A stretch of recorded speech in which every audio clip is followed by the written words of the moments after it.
I've owned and operated a small grocery shop in my city for years, a convenience store that's become a staple in the community. It's a modest shop, but one that I take great pride in, always making sure to stock the shelves with fresh produce and essentials for my customers. I usually close up shop by 7 p.m. or 8 p.m., depending on the flow of customers. But on this particular Sunday, I decided to close early, around 6 p.m., due to the slow trickle of people coming in. The shop is located in a quiet area, with my house just a short walking distance away, which makes it convenient for me to keep an eye on things. As I locked up the shop, I followed my usual routine, taking a moment to pray before closing the door, a habit that's become second nature to me. After a quick walk back home, I settled in for the evening, looking forward to a relaxing night with my family. But little did I know, my evening was about to take an unexpected turn. My wife reminded me that we were running low on milk for our 5-year-old son. And since the shop was just a stone's throw away, I reluctantly agreed to head back out and grab some more. I've never been one to reopen the shop once it's closed, but the thought of my son's hungry cries in the morning was enough to motivate me to make an exception. So I slipped on my shoes and headed back out into the evening, the streetlights casting long shadows across the deserted street as I made my way back to the shop. As I approached the shop, I noticed that the darkness seemed to be pressing in around me, the silence broken only by the sound of my own footsteps. I pushed open the shutter, just enough to slip inside, and stepped into the musty darkness of the shop, the air thick with the scent of stale goods and forgotten memories. As I stepped inside the shop, the faint glow of the streetlights outside cast an eerie illumination on the rows of shelves, allowing me to navigate through the darkness without needing to turn on the lights. I made my way to the middle of the shop, my footsteps echoing off the walls as I walked towards the milk powder rack.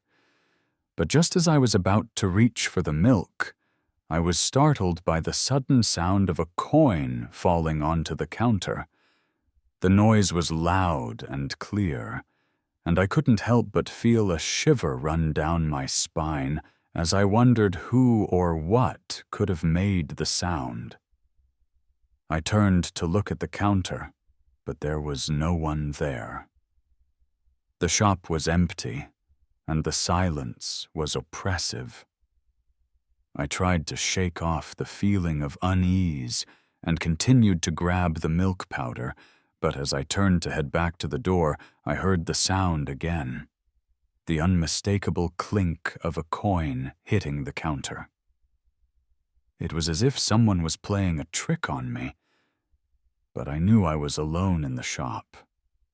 The darkness seemed to be closing in around me, and the faint light from the streetlights outside only seemed to make the shadows deeper and more menacing. My curiosity got the better of me, and I felt compelled to investigate the source of the sound. I walked cautiously towards the counter, my heart beating slightly faster with every step. The air was thick with tension, and I couldn't shake the feeling that I was being watched. As I approached the counter, I peered into the darkness, trying to see if I could find any explanation for the mysterious sound. But there was nothing. Just the silence, the darkness, and the faint echo of the coin falling onto the counter. As I stood there, frozen in fear, I suddenly saw a light flicker to life, like a lighter flame dancing in the darkness. It moved slowly, deliberately, towards the shop counter, casting eerie shadows on the walls. My heart began to pound in my chest, and a chill ran down my spine as I realized that I was not alone in the shop. I didn't wait to see what would happen next. I turned and ran, dashing out of the shop as quickly as I could. I slammed the shutter closed behind me, as if trying to trap whatever was inside. I didn't stop running until I reached the safety of my house, where I burst through the door, out of breath and shaken. I handed the milk to my wife, trying to compose myself, but my mind was racing with thoughts of what I had just seen. As I stood there, trying to process what had happened, my wife asked me what was wrong, noticing the look of fear on my face. I tried to explain, but the words caught in my throat. I took a deep breath and began to tell her about the light, about the feeling of being watched, about the sense of dread that had settled over me. We were standing in the kitchen, talking in hushed tones, when suddenly we heard a spoon clinking against the table in the living hall. I walked slowly towards the sound, my heart heavy with foreboding, expecting to see my son playing with a spoon. But as I entered the living hall, I saw that my son was sitting on the floor, playing with his toys, completely absorbed in his own little world. And yet, the spoon was still clinking against the table, the sound echoing through the room like a death knell. I felt a chill run down my spine as I realized that something was very wrong. I quickly scooped up my son and rushed back to the kitchen where my wife was waiting, a look of concern etched on her face. But as I entered the kitchen, I couldn't shake the feeling that we were not alone, that something was watching us, waiting for us to let our guard down. As the night wore on, I couldn't shake the feeling that something was off, that a dark and malevolent energy had somehow invaded my home. I felt a sense of unease, a creeping dread that seemed to seep into every pore of my being. I knew I had to do something to try and cleanse my home of this negative energy, so I reached out to my friend, who was well versed in spiritual matters. He listened to my tale, his voice calm and reassuring, and then he told me what to do. Take a bowl of water, he instructed, and mix it with turmeric and pepper. Chant the ritual words and then sprinkle the water throughout the house. Make sure to pour the remaining water outside the main entrance gate. I followed his instructions to the letter, my hands shaking as I mixed the water and spices, my voice trembling as I chanted the words. As I sprinkled the water throughout the house, I felt a sense of trepidation, as if I was trying to ward off some unseen evil. But when it came time to pour the remaining water outside the main entrance gate, I hesitated. I was scared, plain and simple, and I didn't want to go near the gate. So I compromised, pouring the water at the front gate of my house instead. As I went back to bed, my mind was racing with thoughts of the incident. What was the source of the light at the shop? Why had my house suddenly become a hub of bad energy? Every room in the house felt silent and still, as if they were holding their breath, waiting for something to happen. And I couldn't shake the feeling that I was being watched, that unblinking eyes were trained on me. waiting for me to let my guard down. The darkness seemed to press in around me, making it hard to breathe. And I knew that I had to get to the bottom of this mystery, to uncover the truth behind the strange occurrences that were plaguing my life. But as I lay there, my heart pounding in my chest, I couldn't help but wonder if I was already too late, if the darkness had already consumed me, body and soul. As I lay in bed, I was suddenly jolted awake by a strange sound outside my house. It sounded like someone was jumping from the bonnet of one car to another, the metallic thud echoing through the night air. I slowly got out of bed and made my way to the window, my heart racing with anticipation. But as I looked out into the darkness, I saw nothing. No one was there. I returned to bed, trying to shake off the feeling of unease, but the sound started again. This time I could also hear the sound of car doors opening and closing, the creaking of the hinges and the thud of the doors shutting. It was as if someone was playing a twisted game of hide and seek, taunting me with their presence. But whenever I looked out the window, there was no one there. The sound eventually stopped, and I fell into a fitful sleep, my mind racing with thoughts of what could be causing the strange occurrences. The next morning, I woke up early, as I always did, to open the shop. But this time, I felt a sense of trepidation, a feeling of being watched and waited for. I called my friend again, telling him about the strange sounds outside my house.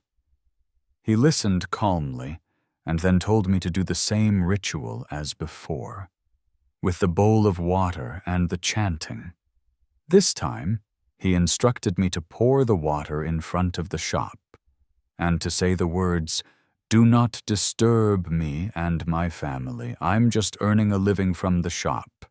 Do not disturb me and my family again." I did as he instructed, feeling a sense of desperation and fear. As I walked to the shop, I felt a sense of anger and frustration, wondering why this malevolent energy was targeting me and my family. I thought about my friends' words and how they had given me a sense of strength and courage.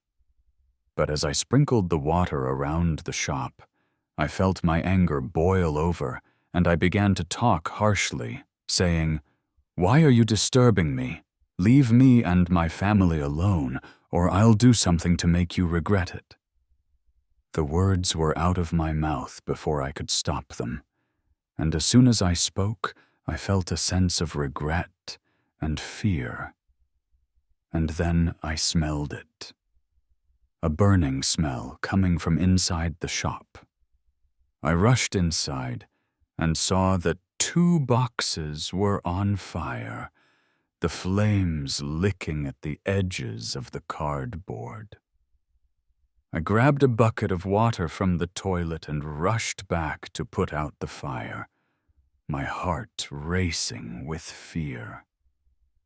As I sat outside the shop, trying to catch my breath, I couldn't help but think that the entity was angry, that it had been provoked by my words. I felt a sense of dread, wondering what would happen next, and whether I would be able to protect myself and my family from this malevolent force. I couldn't shake off the feeling of unease after the fire incident, so I called my friend again, seeking his guidance and advice. But instead of offering words of comfort, he scolded me, saying that I had been too harsh and arrogant in my dealings with the entity. "Why did you talk to it like that?" he asked, his voice stern and disapproving. You need to show respect and humility, not anger and aggression. I felt a pang of regret and shame, realizing that I had indeed been foolish to provoke the entity. My friend told me to wait, and that he would come to my shop soon. When he arrived, he brought with him some food and water, which he placed beside my shop. He began to chant in a language I couldn't understand, his voice low and soothing. I asked him what he was doing, and he explained that he was trying to calm the entity down, to appease it, and prevent further disturbances. I watched in fascination as he performed the ritual, feeling a sense of wonder and awe at the mysteries of the spiritual world. And to my surprise, it seemed to work. After that day, I never experienced any more strange occurrences or disturbances. The entity seemed to have vanished, leaving me to ponder the nature of the energy that had been affecting my life. Was it good or bad? Why had it been disturbing me? And what had my friend done to calm it down? I was left with more questions than answers, and a sense of suspense that lingered long after the incident was over. But as I looked back on the events, I realized that I had learned a valuable lesson. That there are forces beyond our understanding that can affect our lives in ways we never thought possible. If you've made it this far, thank you for watching this terrifying tale. If you've had any experiences like this, please share them with us in the comments below. We'd love to hear about them and learn from your experiences. And if you haven't already, please consider liking and subscribing to our channel. It would mean a lot to us, and it would help us to continue sharing more chilling stories and experiences with you. So, if you're feeling brave, hit that like button and subscribe for more spine-tingling content. And don't forget to turn on notifications so you can stay up to date with our latest videos. Thanks again for watching, and we'll see you in the next video.